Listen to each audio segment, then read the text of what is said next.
Israel മക്കൾ പോകാൻ കാണാനിരിക്കുന്ന Canaan ദേശത്തിലേക്ക് ഒറ്റുനോക്കാൻ മോശ 12 പേരെ വിട്ടു. ചരിത്രം അറിയാലോ.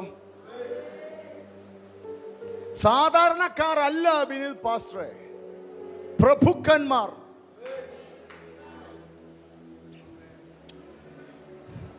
നിങ്ങൾ വീട്ടിൽ പോയി വായിച്ചാൽ മതി. ഇതിനകത്തൊരു കർത്താവ് ഒരു കാര്യം ചെയ്യാൻ പോകുക. അതുകൊണ്ട് എനിക്ക് വായിപ്പിക്കാൻ മനസ്സിൽ ഞാൻ ആ കോണ്ടസ്റ്റ് പറയാം. സംഖ്യാപുസ്തകം 13-14 നിങ്ങൾ വീട്ടിൽ പോയി വായിക്കണം. എന്നെ ശ്രദ്ധിച്ചിപ്പോൾ നിൽക്കണം. സാധാരണക്കാരല്ല, ഓരോ ഗോത്രത്തിൽ നിന്നും ഒരു പ്രഭു, ലക്ഷക്കണക്കിന് കൂട്ടത്തിന്റെ നടുവിൽ നിന്ന് 12 എണ്ണം. അവർ സാധാരണക്കാരല്ല.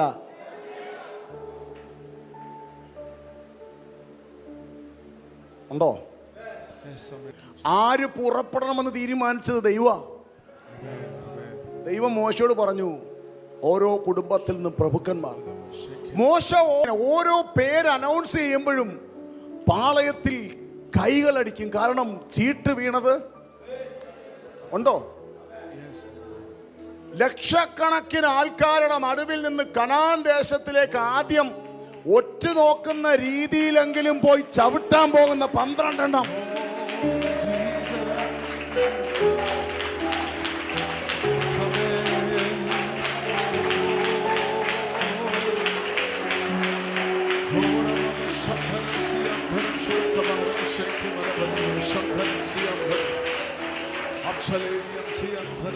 ഉണ്ടോ? ഞങ്ങളുടെ വല്യപ്പച്ചനോട് പറഞ്ഞ വാഗ്ദത്തം ഒറ്റുനോക്കാൻ പോകുന്ന രീതിയിലെങ്കിലും പോയി എന്ത് ചെയ്യാൻ പോവാ? കാണാൻ പോവാ.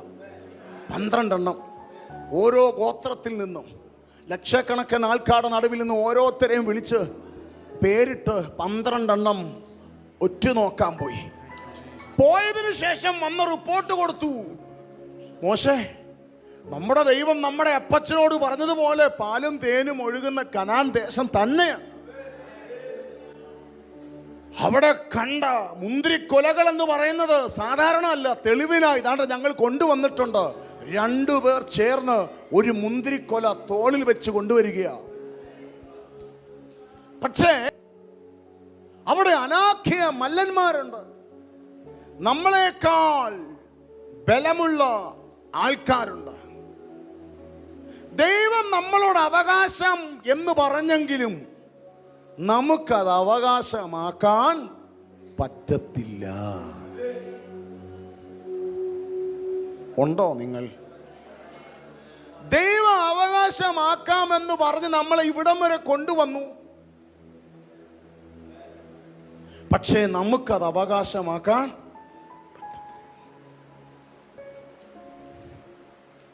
അന്നും രാവിലെയും മന്ന ഭക്ഷിച്ചവർ, അന്നും രാവിലെയും കാടഭക്ഷി ഭക്ഷിച്ചവർ, മേലോട്ട് നോക്കിയപ്പോൾ അന്നരവും നിപ്പോണ്ട് അഗ്നിസ്തംഭം, മേലോട്ട് നോക്കിയാൽ അപ്പോഴും നിപ്പോണ്ട് മേഘസ്തംഭം, ചെങ്കടലിൽ കൂടി കടന്നവർ, 10 ബാധയെ കണ്ടവർ, ഫറവോനെ ചെങ്കടലിൽ തള്ളിയിടുന്നത് കണ്ടവർ,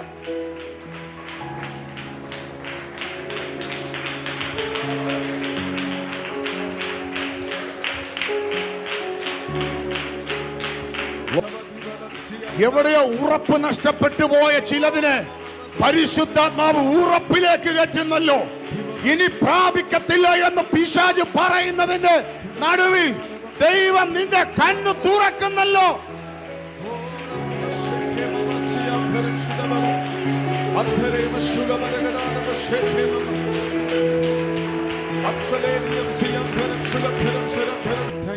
ഉണ്ടോ?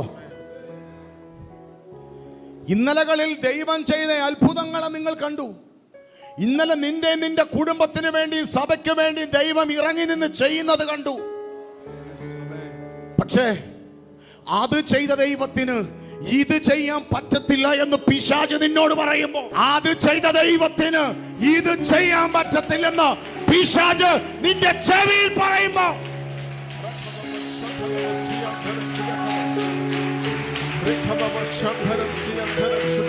40 ലക്ഷത്തിന് മന്ന കൊടുത്തു.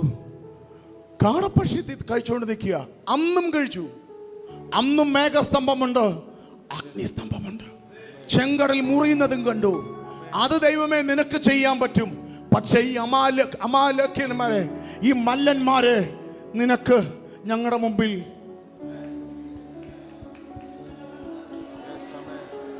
ഉണ്ടോ? നിങ്ങൾ ആരുടെ ശീലത്തിൻ്റെ അകത്ത് പരിശുദ്ധാത്മാവ് ഇന്നുവരെ ഇല്ലാത്ത ഒരു ധൈര്യത്തെ ഇതിനകത്ത് പകരുന്നെന്ന് കർത്താവിനോട് പറയുന്നു.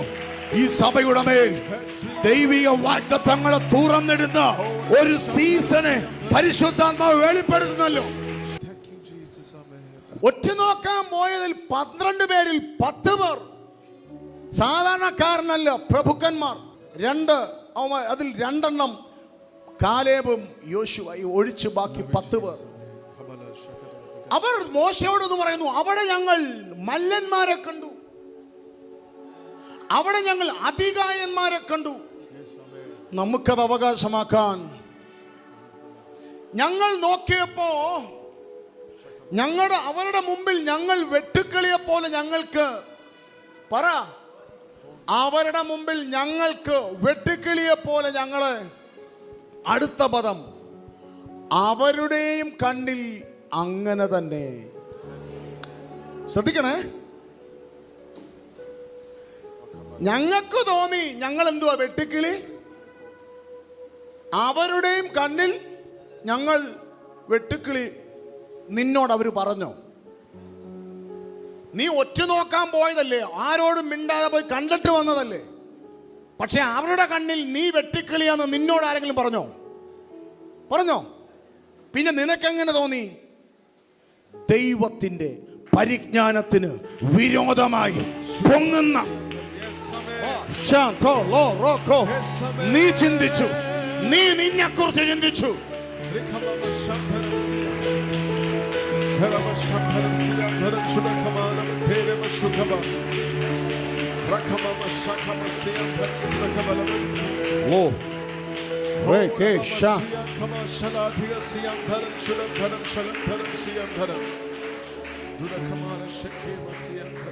നിനക്കങ്ങനെ തോന്നി എന്ന് പറഞ്ഞാൽ നമുക്ക് സമ്മതിക്കാം, കാരണം നിനക്കാ തോന്നിയ. പക്ഷെ അവർക്ക് അങ്ങനെ തോന്നിയെന്ന് നിനക്ക് തോന്നണമെങ്കിൽ പിശാച് നിന്റെ അകത്തിട്ട ചിന്തയെ നീ അങ്ങ് താലോലിച്ചു. യേശു നിനക്കത് പ്രാപിക്കാൻ പറ്റത്തില്ലെന്ന് നീ അങ്ങ്.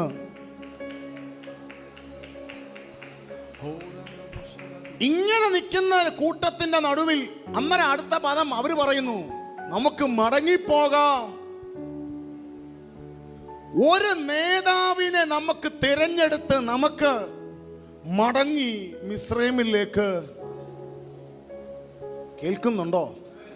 ചെങ്കടൽ മുറിച്ച് 10 ബാധകളെ അഴിച്ച് 430 വർഷത്തെ അടിമത്തത്തെ പൊളിച്ച് 40 വർഷം ചെങ്കടൽ മരുഭൂമിയിൽ കൂടി നടത്തി. ഇത്രത്തോളം നടത്തിയ ദൈവം ഇവിടെ നിൽക്കുമ്പോൾ കൈയടിക്കാൻ വരട്ടെ. ഒരുത്തൻ പറയുന്നു, നമുക്കൊരു നേതാവിനെ ഇതിൽ നിന്ന് തെരഞ്ഞെടുത്ത് നമുക്ക് മടങ്ങി. എന്തേ? നമുക്കിത് അവകാശമാക്കാൻ. നിങ്ങൾ ചിന്തിക്കരുത്, പഴയ നിയമം പ്രസംഗിക്കാൻ വന്ന ആളല്ല.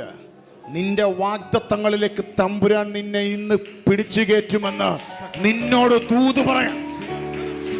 നിനക്ക് വേണ്ടി യുദ്ധം ചെയ്യുന്ന ഒരു ദൈവമുണ്ടെന്ന് നിന്നോട് പറയാൻ.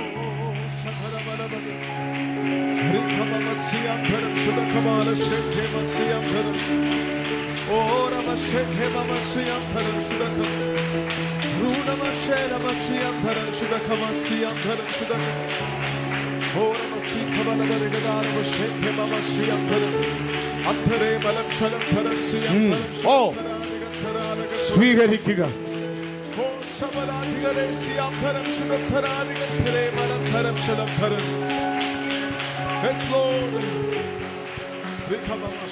അടുത്ത വാക്യത്തിൽ കാലേബ് പറഞ്ഞു, മിണ്ടാതിരിക്കുക. യഹോവ നമ്മുടെ കൂടെ ഉണ്ടെങ്കിൽ നമ്മളത് അവകാശമാക്കും. സകല ജനവും കാലേബിനെയും യോശുവയെയും എറിയാൻ കല്ലെടുത്തു. എന്തേ കാലേബ് യോശുവ നിങ്ങളെ എറിയാൻ കല്ലെടുക്കുന്നതിന് കാരണം? നിങ്ങൾ എന്ത് തെറ്റ് ചെയ്തു? ഒരു തെറ്റും ചെയ്തില്ല പാസ്റ്റർ. ദൈവം ഞങ്ങളോട് പറഞ്ഞതിനെ ഞങ്ങൾ വിശ്വസിച്ചു. ദൈവം നിന്നോട് പറഞ്ഞതിനെ നീ വിശ്വസിക്കാൻ തയ്യാറാകുമ്പോൾ, ആരെങ്കിലും നിന്നെ കല്ലെറിയുന്നെങ്കിൽ ഒരു കാര്യം കുറിച്ചു വെച്ചോ, നിനക്ക് അത് ദൈവം അവകാശമാക്കി തരും.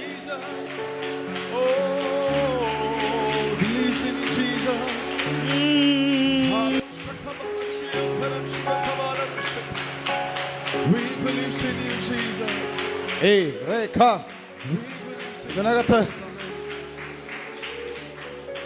ഉണ്ടോ നിങ്ങൾ?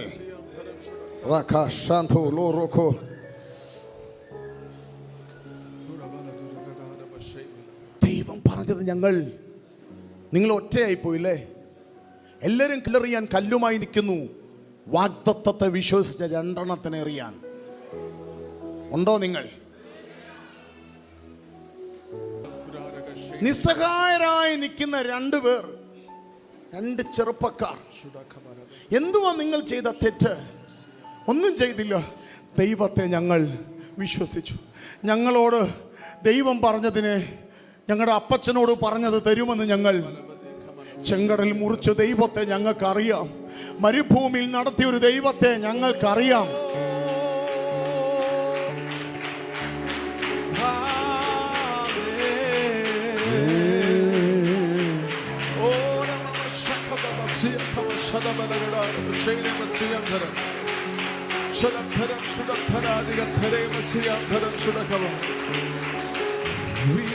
നോക്കേ,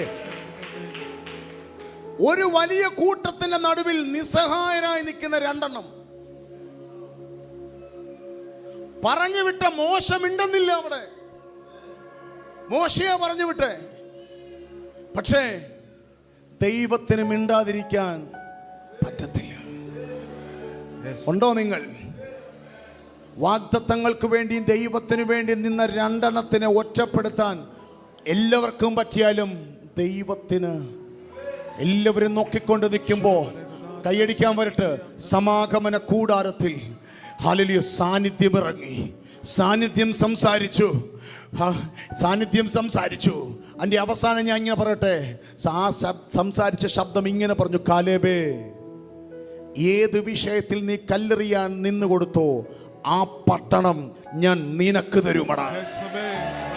ഏത് വിഷയത്തിൽ നീ കല്ലെറിയാൻ നിന്ന് കൊടുത്തോ ആ പട്ടണം ഞാൻ നിനക്ക് തരുമടാ. ആരായി സ്വീകരിക്കുന്നത്? ഒരു യുദ്ധവീരനെ പോലെ നീ കല്ലെറിയാൻ നിന്ന് കൊടുത്തെങ്കിൽ, നീ ഒറ്റപ്പെട്ടു പോയെങ്കിൽ, നീ സഭയിൽ ഒറ്റപ്പെട്ടെങ്കിൽ, നീ പട്ടണത്തിൽ ഒറ്റപ്പെട്ടെങ്കിൽ, നീ കുടുംബത്തിൽ ഒറ്റപ്പെട്ടെങ്കിൽ,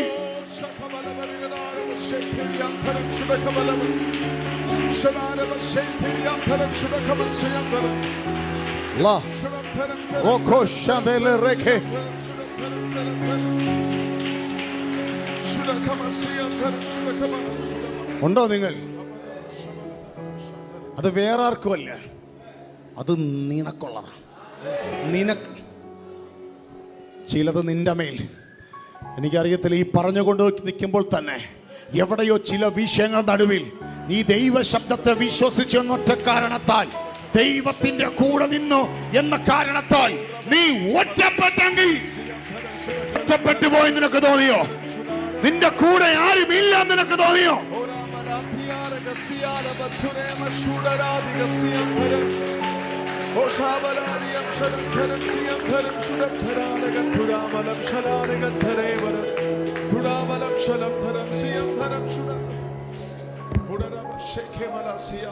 ഉണ്ടോ നിങ്ങൾ?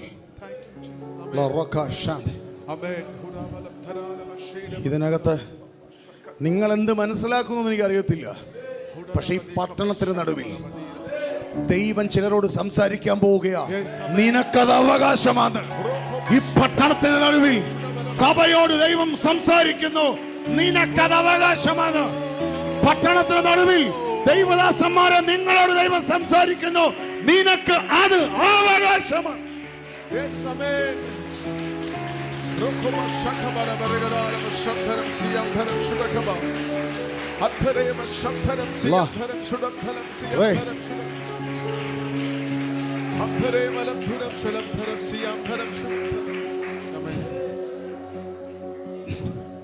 ആരോടാ കർത്താവ് സംസാരിക്കുന്നത്? ആരോടാണ് കർത്താവ് സംസാരിക്കുന്നത്? അതിനർത്ഥം ഇതേ ഉള്ളൂ, ഈ ആത്മമണ്ഡലത്തിൽ ചിലത് ഈ പട്ടണത്തിന് മേൽ സ്വർഗം തുറന്നിടുന്നെന്ന് പറയാൻ, ചിലത് തുറന്നിടുന്നെന്ന് പറയാൻ, ചിലത് തുറന്നിടുന്നെന്ന് പറയാൻ.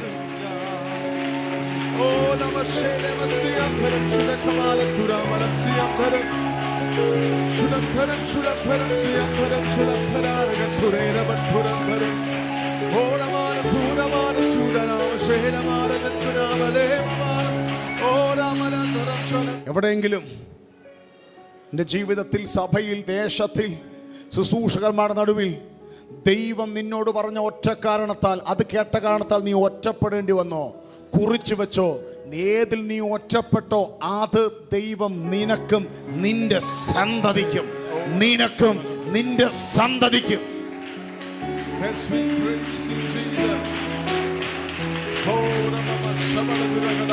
ദൂത് കത്തുന്ന ആരെങ്കിലും ഉണ്ടെങ്കിൽ, നീ കേട്ട ദൈവ ശബ്ദമായി കർത്താവ് നിന്നെ കണക്ട് ചെയ്യുന്ന ആരെങ്കിലും ഉണ്ടെങ്കിൽ,